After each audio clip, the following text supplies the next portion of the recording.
Ce matin, les motards ont les traits tirés, le regard fatigué.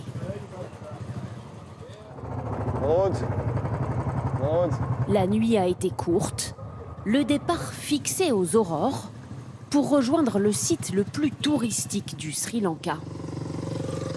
Le rocher du Lion, 370 mètres de haut, qu'il va falloir gravir. Je me prépare à aller tout en haut des 1200 marches du rocher du Lion. J'ai hâte. Inscrit au patrimoine mondial de l'UNESCO, le rocher du Lion est l'un des vestiges historiques les plus impressionnants du Sri Lanka. Un gigantesque monolithe plus haut que la tour Eiffel, sur lequel au 5e siècle, un roi décida d'établir son palais. Bienvenue au Lions Rock. De cette forteresse antique, il reste aujourd'hui ces deux énormes pattes de lion qui marquaient l'entrée de la citadelle et qui ont donné son nom au rocher. Le reste de ces vestiges se trouve tout en haut. Pierre Simon, originaire de Saint-Nectaire et amateur de randonnée, ouvre la marche. Il faut essayer d'avancer un peu et puis d'en profiter pour être là-haut de bonne heure et avoir la bonne lumière. C'est le moment le plus agréable avant qu'il y ait trop de monde. Dans ses pas, Françoise Chardon, l'antiquaire de la Drôme. Et ça y est, on arrive. Waouh, c'est beau. Françoise rêvait depuis longtemps de visiter ce site, devenu l'emblème du pays. Et tu crois qu'ils vivaient nombreux là? Non, il faut...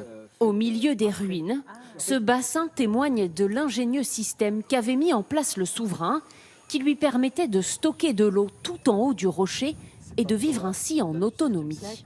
Mais tu vois, l'ingénierie, Incroyable. c'est difficile à imaginer, au 5e siècle. Du haut de ce rocher, le roi a régné 16 ans au total.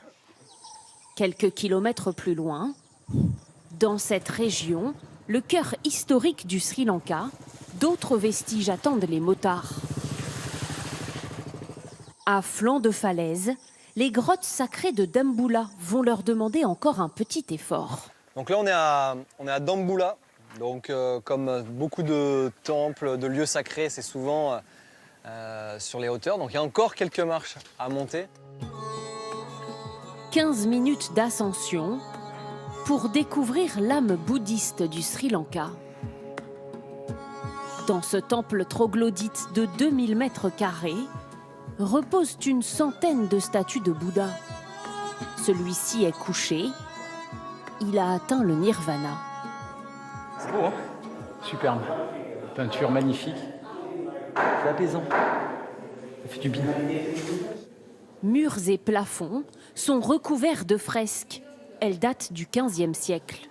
Dans un pays où 70% des habitants sont bouddhistes, Rechad, le guide, juge cette visite indispensable.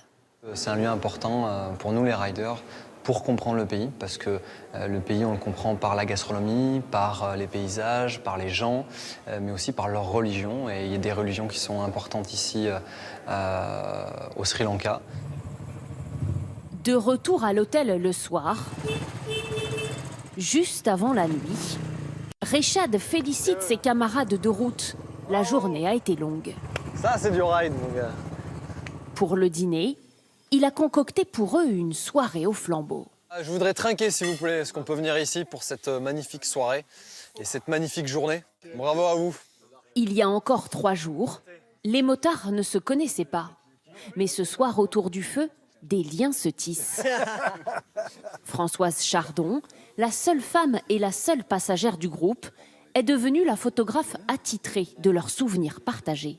Comme on est en duo, moi j'ai la chance de pouvoir prendre un peu tous les prendre en photo, donc c'est sympa. Donc je leur envoie après le soir, chaque soir, les photos du jour. Voilà, donc ils sont contents, ils reçoivent les photos, ils se voient sur leur moto et c'est sympa, ça fait des souvenirs.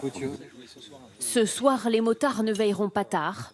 L'étape de demain qui doit les emmener sur la côte est du pays est l'une des plus longues du voyage.